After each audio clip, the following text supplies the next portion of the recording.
चलिए जानते हैं आज की देश और दुनिया की सिलेक्टेड काम की और महत्वपूर्ण 50 बड़ी खबरों को सिर्फ 10 मिनट में। पर अभी तक आपने इस वीडियो को लाइक नहीं किया तो लाइक कर दीजिए। आरबीआई का बड़ा फैसला, बिना ओटीपी के ही कार्ड से 15,000 रुपए तक का हो जाएगा भुगतान। यूपीआई की मदद से क्रेडिट कार्ड से भी कर पाएंगे पेमेंट। किसानों को मिली बड़ी खुशखबरी, खरीफ फसलों की न्यूनतम समर्थन मूल्य बढ़ाने को मोदी कैबिनेट ने दी मंजूरी। सिद्धू मूसेवाला मर्डर का Maharashtra connection, Mumbai underworld don Arun Gawli उर्फ डेरी का नाम सामने आया। भारत की सर्वश्रेष्ठ महिला क्रिकेट मिताली राज ने क्रिकेट के सभी प्रारूपों से संन्यास लिया, विश्व कप में खेला था आखिरी मैच। आरबीआई का बड़ा फैसला, अब 1.40 करोड़ तक का होम लोन दे सकेंगे कोऑपरेटिव बैंक। अभिनेता सलमान खान ने धमकी मिलने की बात से किया इनकार, कहा किसी से नहीं कोई विवाद। अमेरिका, फ्रांस और रूस के बाद वियतनाम के साथ भारत का हुआ लॉजिस्टिक करार। इंस्टाग्राम पर भी किंग बने विराट कोहली, 20 करोड़ फॉलोअर्स वाले पहले भारतीय। सामाजिक कार्यकर्ता अन्ना हजारे दिल्ली में फिर भरेंगे हुंकार, नए संगठन राष्ट्रीय लोक आंदोलन का 19 जून को करेंगे गठन।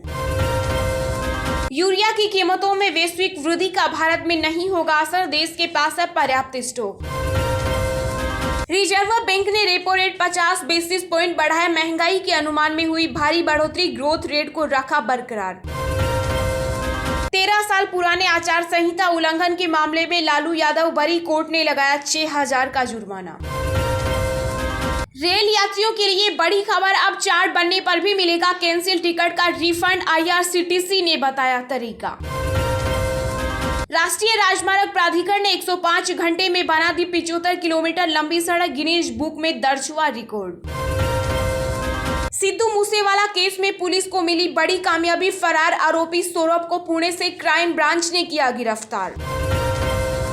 पैगंबर मोहम्मद विवाद के बीच भारत दौरे पर पहुंचे ईरान के विदेश मंत्री अरिंदम बागची, बोले द्विपक्षीय संबंधों को बढ़ावा देगी ऐतिहासिक यात्रा। बीजेपी के राष्ट्रीय अध्यक्ष जेपी नड्डा 2 दिन के पश्चिम बंगाल दौरे पर भाजपा नेताओं के साथ करेंगे बैठक।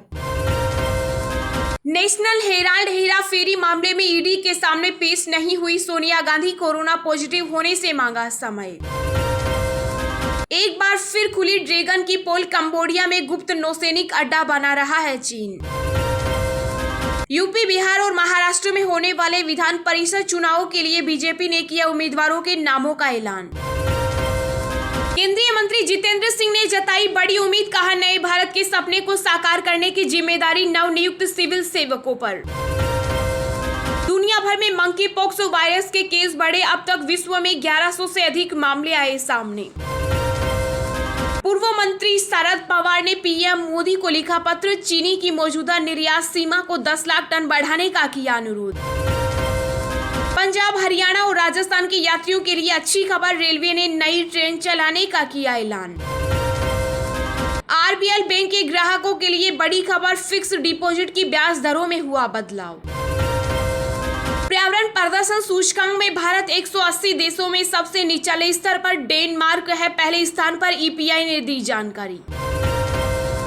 जेल में बंद मुख्तार अंसारी की खातिरदारी करने वाले डिप्टी जेलर समेत 5 जेल कर्मी सस्पेंड, योगी सरकार ने लिया एक्शन। महाराष्ट्र बीजेपी के नेता कृपा शंकर सिंह ने सीएम योगी को लिखी चिट्ठी, कहा यूपी के स्कूलों में भी पढ़ाई मराठी। राज्यसभा चुनाव के लिए अनिल देशमुख और नवाज मलिक की जमानत का ईडी ने किया विरोध, कानून का दिया हवाला। कानपुर हिंसा के मास्टरमाइंड जफर हाशमी और उसके एसोसिएशन को विदेश से फंडिंग की आशंका, जांच एजेंसी की बैंक अकाउंट को मिली जानकारी। देश में 70% कोरोना के नए मामले, केरल और महाराष्ट्र से आ रहे एक्सपर्ट ने कहा सतर्क रहें लोग। वरिष्ठ भाजपा नेता व पूर्व केंद्रीय मंत्री सुब्रमण्यम स्वामी ने केंद्र सरकार पर बोला हमला, कहा अरब देशों के खिलाफ खड़ी नहीं हो सकती सरकार। अब तेलंगाना पर बीजेपी की नजर, विधानसभा चुनाव से पहले अगले महीने हैदराबाद में कार्यकारिणी की बैठक करेगी पार्टी। देश में डरा रही कोरोना की रफ्तार, एक दिन में ही बढ़े 41% मामले, बीते 24 घंटों में 5,233 नए केस आए सामने। केंद्रीय मंत्री मुख्तार नकवी का बयान, कहा इस्लाम के नाम पर इंसानियत को लहूलुहान करता है अलकायदा। ओवैसी ने नुपुर शर्मा और नवीन जिंदल पर हुई कार्रवाई को लेकर कसा तंज, कहा भारत मुस्लिम मुल्कों की सुनता है न कि अपने देश के मुस्लिमों की। नीट पीजी की खाली सीटों पर सुप्रीम कोर्ट ने केंद्र को लगाई फटकार, कहा डॉक्टरों के भविष्य से हो रहा खिलवाड़। राज्यसभा चुनाव से पहले तेज हुई खरीद फरोख्त की आंच, ईडी के पास पहुंची बीजेपी, कांग्रेस ने लिखी चुनाव आयोग को चिट्ठी। राजस्थान में राज्यसभा चुनाव के बाद मंत्रिमंडल में फेरबदल की सुगबुगाहट हुई तेज, सीएम गहलोत ने बुलाई कैबिनेट की अहम बैठक। नवनीत राणा और रवि राणा के खिलाफ चार्जशीट दायर, 16 जून को होगी अगली सुनवाई। कानपुर हिंसा मामले में विवादित पोस्ट डालने को लेकर बीजेपी नेता हरीश श्रीवास्तव 14 दिन की न्यायिक हिरासत में। यूपी की योगी सरकार ने किया बड़ा प्रशासनिक फेरबदल, 20 आईएएस अधिकारियों का किया तबादला। दिल्ली के मंत्री सत्येंद्र जैन के करीबी के घर पर ईडी का छापा, बड़ी मात्रा में केस और गोल्ड बरामद। केरल के मुख्यमंत्री पिनरई विजयन ने स्वर्णपा सुरेश के निराधार आरोपों का किया खंडन। छत्तीसगढ़ के मुख्यमंत्री भूपेश बघेल ने किया दावा, कहा अगर टीएस सिंहदेव ने कोयला खनन का विरोध किया तो कोई शाखा नहीं छुई। तेलंगाना में महिलाओं के खिलाफ बढ़ते अपराध पर एनसीडब्ल्यू ने लिया संज्ञान, राज्य पुलिस से मांगी रिपोर्ट। जमीयत उलमा ए हिंद ने दिल्ली पुलिस से की मांग, कहा नुपुर शर्मा की हो गिरफ्तारी। राजस्थान बोर्ड ने जारी किया 5वीं 8वीं का रिजल्ट, 8वीं में 95.5 और 5वीं में 93.8% स्टूडेंट्स पास। आम आदमी पार्टी ने गुजरात में सारे संगठन किए भंग, आगामी चुनाव की तैयारी में जुटी पार्टी। महाराष्ट्र बोर्ड 12वीं का रिजल्ट जारी, 94.22% स्टूडेंट हुए पास, लड़कों से आगे निकली लड़कियां। दक्षिण पश्चिम मानसून पड़ा धीमा, 15 जून से पहले दिल्ली सहित कई राज्यों को गर्मी से राहत मिलने के आसार नहीं। चलिए अब जानते हैं जो आम आदमी के काम की और फायदेमंद खबरें हैं उनको विस्तार से। पर इससे पहले अभी तक आपने इस वीडियो को लाइक नहीं किया तो लाइक कर दीजिए।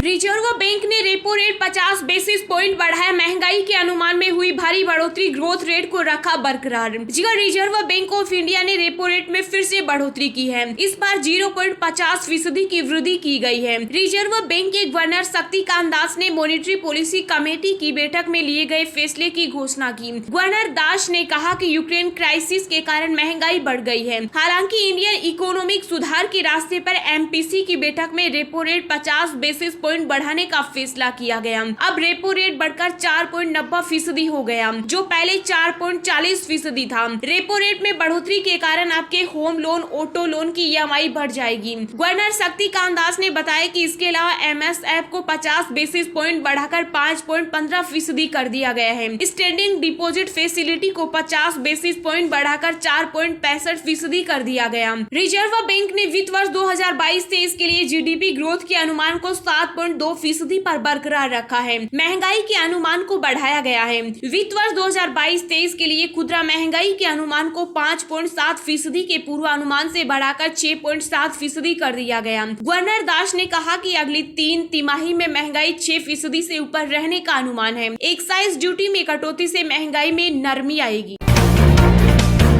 किसानों को मिली बड़ी खुशखबरी, खरीफ फसलों की न्यूनतम समर्थन मूल्य बढ़ाने को मोदी कैबिनेट ने दी मंजूरी। जी हां, किसानों के लिए अच्छी खबर है। केंद्रीय कैबिनेट ने खरीफ सीजन के लिए न्यूनतम समर्थन मूल्य यानी मिनिमम सपोर्ट प्राइस को बढ़ाने की मंजूरी दे दी है। मोदी सरकार की आर्थिक मामलों की मंत्रिमंडलीय समिति की बैठक में इसे मंजूरी दी गई। साल 2022-23 के लिए खरीफ फसलों का एमएसपी अब बढ़ जाएगा। सूत्रों की माने तो साल 2022-23 के लिए खरीफ फसलों के एमएसपी में 5 से 20% तक की बढ़ोतरी हो सकती है। कैबिनेट के फैसले के बाद खरीफ फसलों यानी धान, सोयाबीन के एमएसपी में बढ़ोतरी देखने को मिलेगी। वहीं मक्का के एमएसपी बढ़ाने के प्रस्ताव को भी कैबिनेट ने मंजूरी दे दी है। साल 2018-19 के सीजन के बाद इस बार एमएसपी में सबसे ज्यादा बढ़ोतरी होने की संभावना है। धान, सोयाबीन और मक्का के अलावा मूंगफली, तुअर, मूंग, जवार, बाजरा और रागी के समर्थन मूल्य में बढ़ोतरी को मंजूरी मिलेगी। इस सीजन में कुल 14 फसलों का एमएसपी बढ़ाया जाएगा। ऐसी भी चर्चा है कि सरकार सबसे ज्यादा बढ़ोतरी दलहन और तिलहन की फसलों में कर सकती है।